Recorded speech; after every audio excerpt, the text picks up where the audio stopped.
Vietnam is stepping up efforts to achieve an ambitious GDP growth target of 8.3 to 8.5% this year, despite global uncertainties and divergent economic forecasts.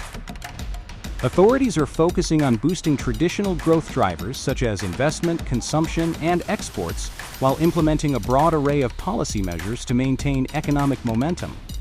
Recent GDP projections for Vietnam in the second half of 2025 show a wide divergence.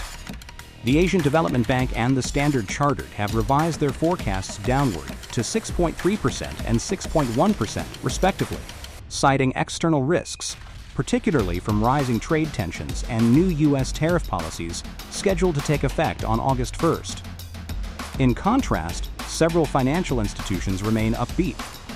The United Overseas Bank raised its projection from 6% to 6.9%.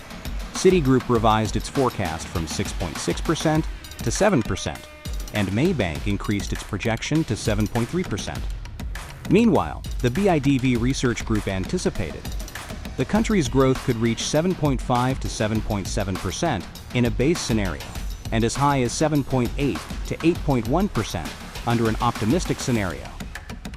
Despite these headwinds, the Ministry of Finance has proposed a bold economic growth scenario of 8.3 to 8.5% for 2025, which was approved by Prime Minister Pham Minh Chinh.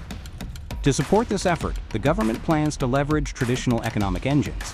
The Ministry of Finance estimates that total social investment in the second half of the year could reach $111 billion, with retail and service revenue growing by at least 13%, and total trade volume increasing by 17% or more.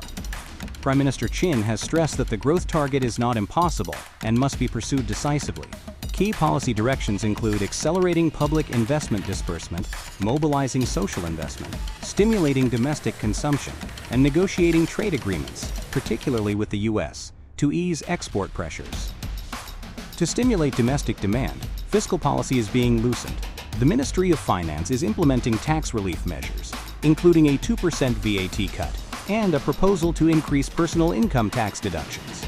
Additionally, financial support for civil servants is being expedited to enhance household consumption.